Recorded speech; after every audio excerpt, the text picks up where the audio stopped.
Gabriel García Márquez. La hojarasca. Capítulo 2. La verdad es que Meme no está en la casa, y que nadie podría decir con exactitud cuándo dejó de estar. La vi por última vez hace 11 años. Todavía tenía en esta esquina el botiquín que las exigencias de los vecinos fueron modificando insensiblemente hasta convertirlo en una miscelánea. Todo muy ordenado, muy compuesto por la escrupulosa y metódica laboriosidad de Meme, que se pasaba el día cosiendo para los vecinos en una de las 4 domestic que había entonces en el pueblo, o detrás del mostrador, atendiendo a la clientela con esa simpatía de India que nunca dejó de tener y que era al mismo tiempo amplia y reservada. Un complejo revoltijo de ingenuidad y desconfianza.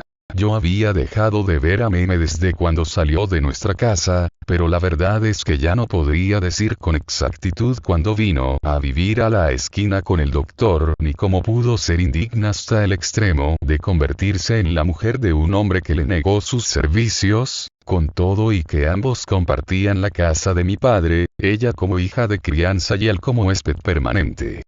Por mi madrastra supe que el doctor era un hombre de mala índole, que había sostenido un largo alegato con papá para convencerlo de que lo de Meme no revestía ninguna gravedad. Y lo dijo sin haberla visto, sin haberse movido de su cuarto.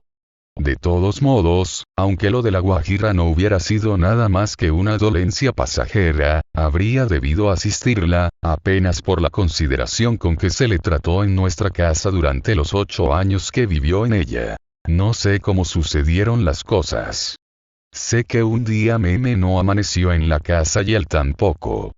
Entonces mi madrastra hizo clausurar el cuarto y no volvió a hablar de él hasta hace 12 años, cuando cosíamos mi vestido de novia. 3 o 4 domingos después de haber abandonado nuestra casa, Meme asistió a la iglesia, a misa de 8, con un ruidoso traje de seda estampada y un sombrero ridículo que remataba arriba con un ramo de flores artificiales. Siempre la había visto tan sencilla en nuestra casa, descalza la mayor parte del día, que ese domingo en que entró a la iglesia me pareció una Meme diferente a la nuestra. Oyó la misa adelante, entre las señoras, erguida y afectada, debajo de ese montón de cosas que se había puesto y que la hacían complicadamente nueva, con una novedad espectacular y llena de baratijas. Estuvo arrodillada, adelante. Y hasta la devoción con que oyó la misa era desconocida en ella. Hasta en la manera de persignarse había algo de esa cursilería florida y resplandeciente con que entró a la iglesia ante la perplejidad de quienes la conocieron de sirvienta en nuestra casa y la sorpresa de quienes no la habían visto nunca. Yo, para entonces no tendría más de 13 años, me preguntaba a qué se debía aquella transformación. ¿Por qué Meme había desaparecido de nuestra casa y reaparecía aquel domingo en el templo, vestida más como un pesebre de Navidad que como una señora, o como se habrían vestido 3 señoras juntas para asistir a la misa de Pascua, con todo y que aún sobraban en la Guajira arandelas y abalorios para vestir a una señora más? Cuando concluyó la misa, las mujeres y los hombres se detuvieron en la puerta para verla salir. Se colocaron en el atrio, en doble hilera frente a la puerta mayor, y hasta creo que hubo algo secretamente premeditado en esa solemnidad indolente y burlona con que estuvieron aguardando, sin decir una palabra, hasta cuando Meme salió a la puerta, cerró los ojos y los abrió después en perfecta armonía con su sombrilla de 7 colores. Pasó así, por entre la doble hilera de mujeres y hombres, ridícula en su disfraz de pavo real con tacones altos, hasta cuando uno de los hombres inició el cierre del círculo y Meme quedó en el medio, anonadada, confundida, tratando de sonreír con una sonrisa de distinción que le salió tan aparatosa y falsa como su aspecto. Pero cuando Meme salió, abrió la sombrilla y empezó a caminar, papá estaba junto a mí y me arrastraba hacia el grupo. Así que cuando los hombres iniciaron el cierre del círculo, mi padre se había abierto paso hasta donde Meme, corrida, trataba de encontrar la manera de evadirse. Papá la tomó por el brazo, sin mirar a la concurrencia, y la trajo por la mitad de la plaza con esa actitud soberbia y desafiante que adopta cuando hace algo con lo cual no estarán de acuerdo los demás. Transcurrió algún tiempo antes de que yo supiera que Meme se había venido a vivir como concubina del doctor. Para entonces estaba abierto el botiquín, y ella seguía asistiendo a misa como toda una señora de lo mejor, sin importarle lo que se dijera o se pensara, como si hubiera olvidado lo que ocurrió el primer domingo. Sin embargo, 2 meses después no volvió a vérsela en el templo. Yo recordaba al doctor en nuestra casa. Recordaba su bigote negro y retorcido, y su manera de mirar a las mujeres con sus lascivos y codiciosos ojos de perro. Pero recuerdo que nunca me acerqué a él, quizá porque lo miraba como el animal extraño que se sentaba a la mesa después de que todos se levantaban y que se alimentaba con la misma hierba que alimenta a los burros. Cuando la enfermedad de papá, hace 3 años, el doctor no había salido de esta esquina una sola vez, después de la noche en que le negó su asistencia a los heridos, lo mismo que 6 años antes se lo había negado a la mujer que 2 días después sería su concubina. El ventorrillo fue cerrado antes de que el pueblo dictara la sentencia al doctor. Pero yo sé que Meme siguió viviendo aquí, varios meses o años después de cerrada la tienda.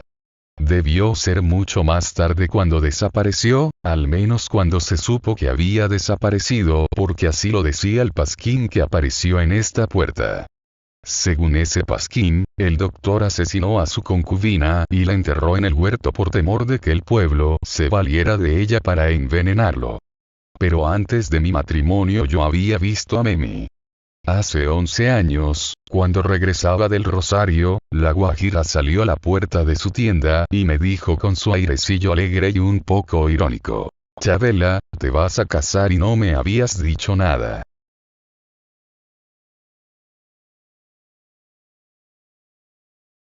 Sí, le digo. La cosa debió ser así.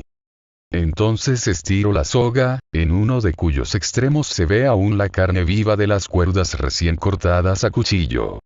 Hago otra vez el nudo que mis hombres cortaron para descolgar el cuerpo y lanzo uno de los cabos por encima de la viga hasta dejar la soga pendiente, sostenida, con bastante fuerza como para proporcionar muchas muertes iguales a la de este hombre. Mientras se abanica con el sombrero, el rostro trastornado por la sofocación y el aguardiente, mirando hacia la soga, calculando su fuerza, él dice: «Es imposible que una soga tan delgada haya sostenido su cuerpo». Y yo le digo: «Esa misma soga ha estado sosteniéndole en la hamaca durante muchos años».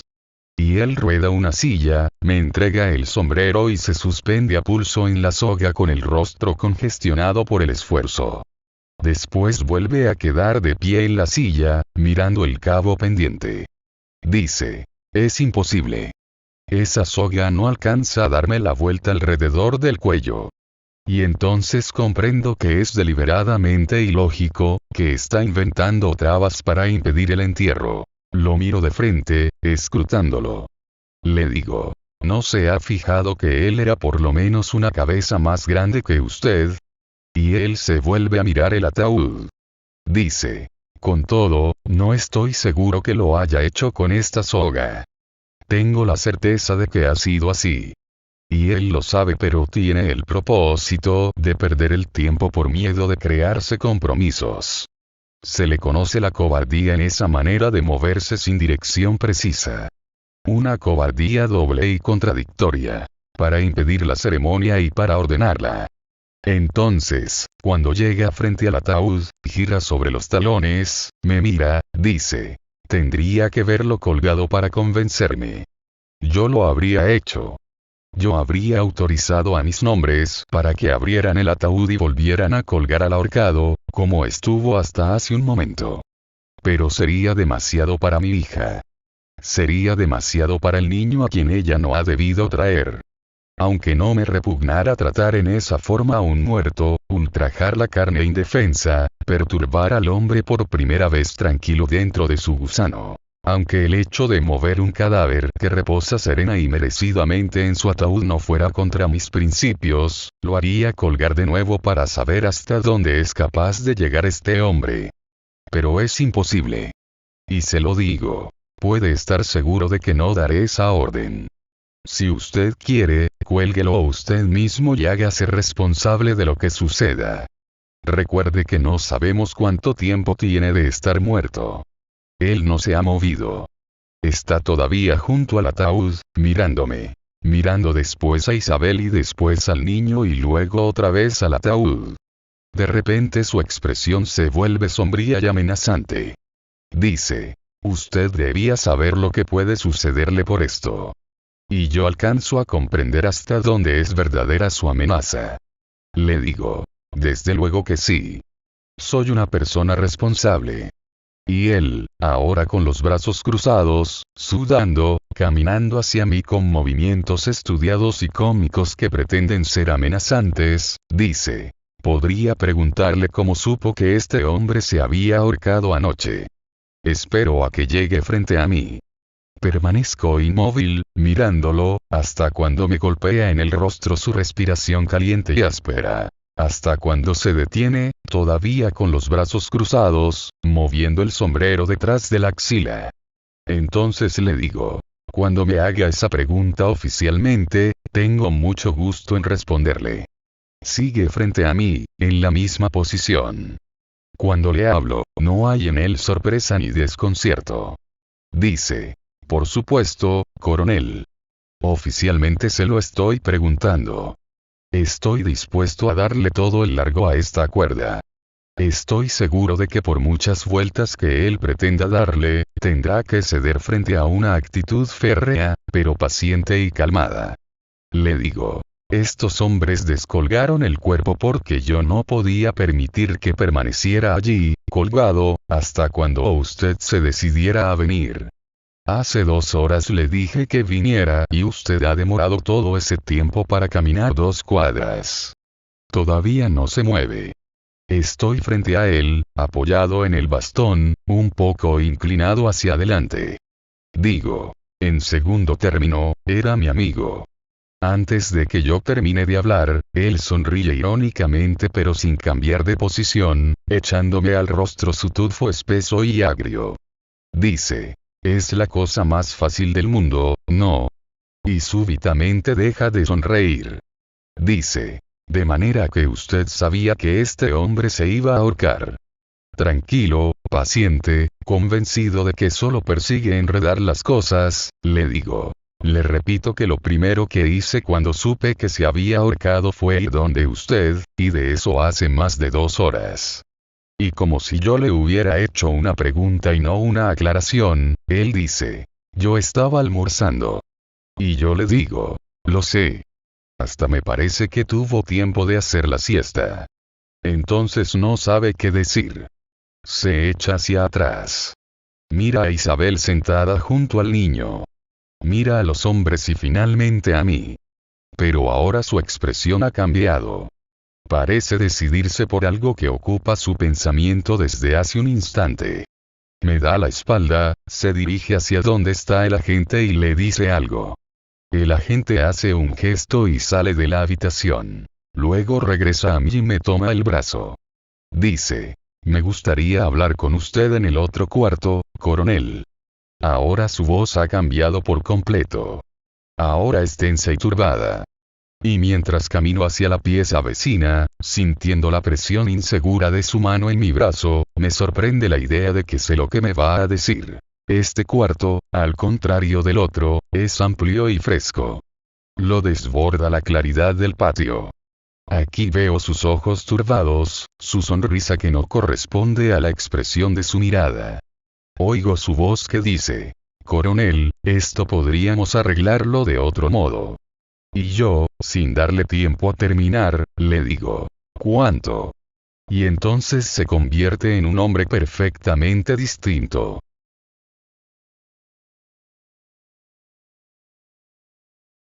Me había traído un plato con dulce y 2 panecillos de sal, de los que aprendió a hacer con mi madre. El reloj había dado las 9. Meme estaba sentada frente a mí, en la trastienda, y comía con desgana, como si el dulce y los panecillos no fueran sino una coyuntura para asegurar la visita. Yo lo entendía así y la dejaba perderse en sus laberintos, hundirse en el pasado con ese entusiasmo nostálgico y triste que la hacía aparecer, a la luz del mechero que se consumía en el mostrador, mucho más ajada y envejecida que el día que entró a la iglesia con el sombrero y los tacones altos. Era evidente que aquella noche me tenía deseos de recordar. Y mientras lo hacía, se tenía la impresión de que durante los años anteriores se había mantenido parada en una sola edad estática y sin tiempo, y que aquella noche, al recordar, ponía otra vez en movimiento su tiempo personal y empezaba a padecer su largamente postergado proceso de envejecimiento. Meme estaba derecha y sombría, hablando de aquel pintoresco esplendor feudal de nuestra familia en los últimos años del siglo anterior, antes de la Guerra Grande. Meme recordaba a mi madre. La recordó esa noche en que yo venía de la iglesia y me dijo con su airecillo burlón y un poco irónico: Chabela, te vas a casar y no me habías dicho nada. Eso fue precisamente en los días en que yo había deseado a mi madre y procuraba regresarla con mayor fuerza a mi memoria. Era el vivo retrato tuyo, dijo. Y yo lo creía realmente. Yo estaba sentada frente a la india, que hablaba con un acento mezclado de precisión y vaguedad, como si hubiera mucho de increíble leyenda en lo que recordaba, pero como si lo recordara de buena fe y hasta con el convencimiento de que el transcurso del tiempo había convertido la leyenda en una realidad remota, pero difícilmente olvidable. Me habló del viaje de mis padres durante la guerra, de la áspera peregrinación que habría de concluir con el establecimiento en Macondo.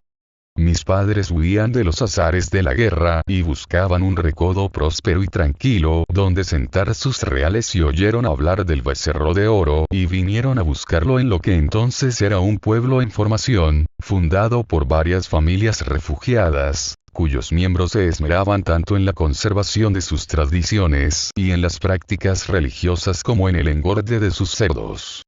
Macondo fue para mis padres la tierra prometida, la paz y el vellocino. Aquí encontraron el sitio apropiado para reconstruir la casa que pocos años después sería una mansión rural, con 3 caballerizas y 2 cuartos para los huéspedes. Meme recordaba los detalles sin arrepentimiento y hablaba de las cosas más extravagantes con un irreprimible deseo de vivirlas de nuevo, o con el dolor que le proporcionaba la evidencia de que no las volvería a vivir. No hubo padecimiento ni privaciones en el viaje, decía. Hasta los caballos dormían con mosquitero, no porque mi padre fuera un despilfarrador o un loco, sino porque mi madre tenía un extraño sentido de la caridad, de los sentimientos humanitarios, y consideraba que a los ojos de Dios proporcionaba tanta complacencia el hecho de preservar a un hombre de los zancudos, como de preservar a una bestia.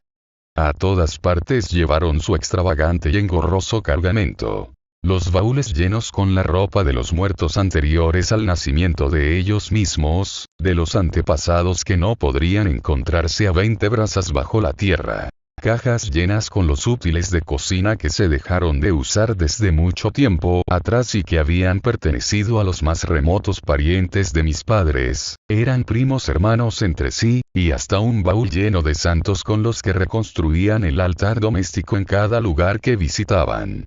Era una curiosa farándula con caballos y gallinas y los 4 guajiros, compañeros de Meme, que habían crecido en casa y seguían a mis padres por toda la región, como animales amaestrados en un circo. Meme recordaba con tristeza. Se tenía la impresión de que consideraba el transcurso del tiempo como una pérdida personal, como si advirtiera con el corazón lacerado por los recuerdos que si el tiempo no hubiera transcurrido, aún estaría ella en aquella peregrinación que debió ser un castigo para mis padres, pero que para los niños tenía algo de fiesta, con espectáculos insólitos como el de los caballos bajo los mosquiteros. Después todo comenzó a moverse al revés, dijo. La llegada al naciente pueblecito de Macondo en los últimos días del siglo, fue la de una familia devastada, aferrada todavía a un reciente pasado esplendoroso, desorganizada por la guerra. La guajira recordaba a mi madre cuando llegó al pueblo, sentada de través en una mula, encinta y con el rostro verde y palúdico y los pies inhabilitados por la hinchazón.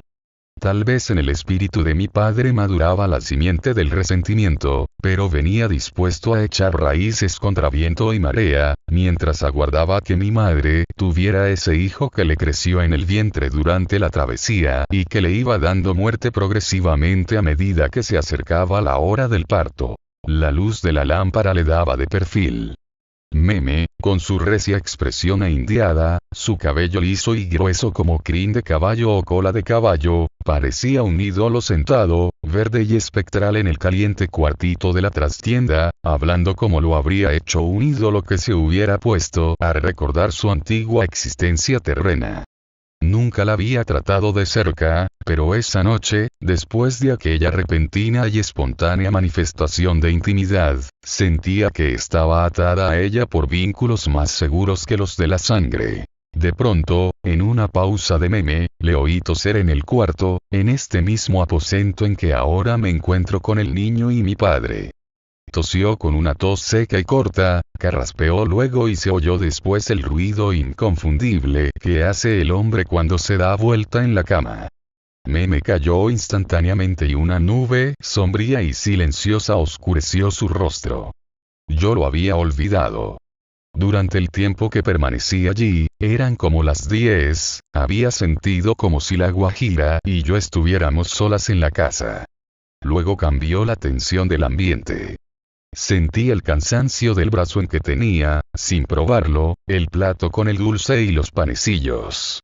Me incliné hacia adelante y dije, «Está despierto».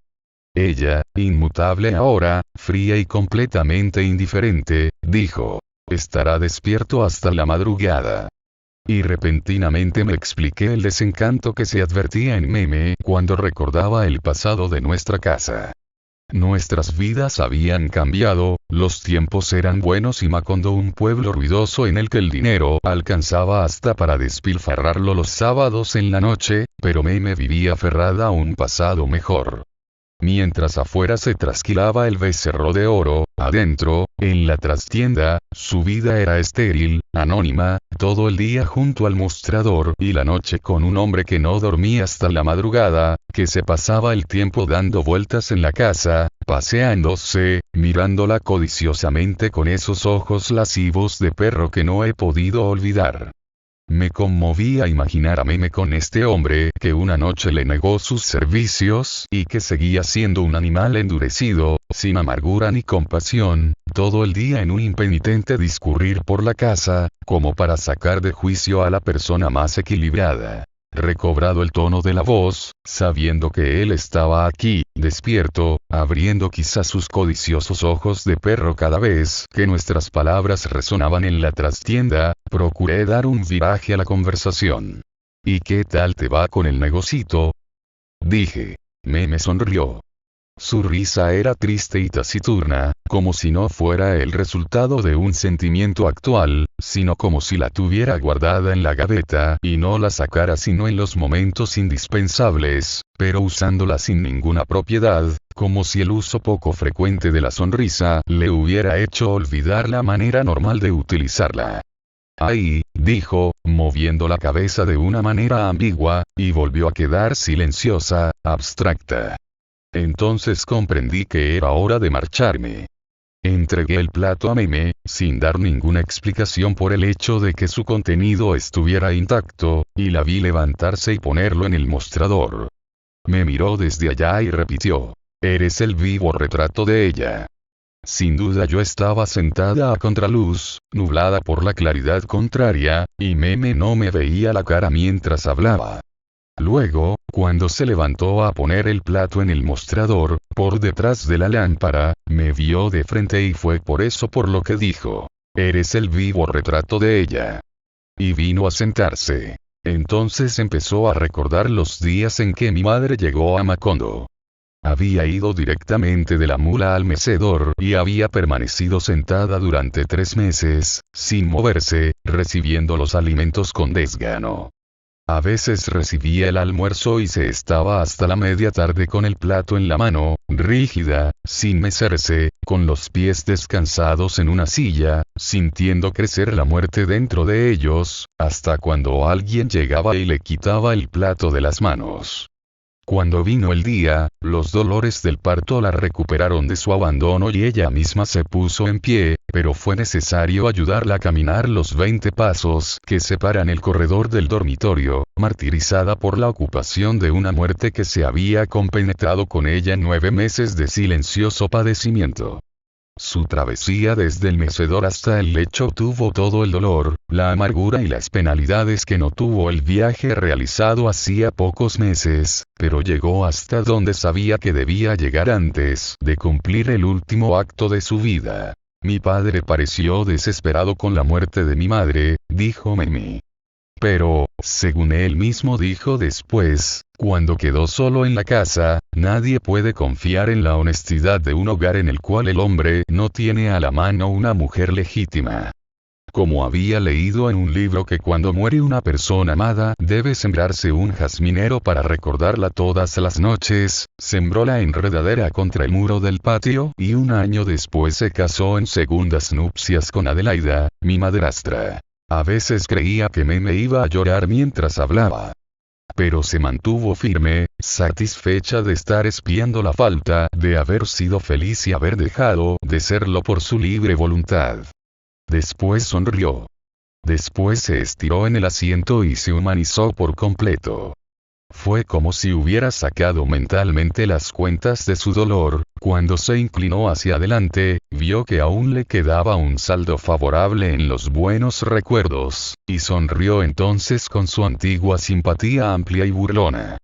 Dijo que lo otro había empezado 5 años después, cuando llegó hasta el comedor donde almorzaba mi padre y le dijo: Coronel, coronel, en la oficina lo solicita un forastero.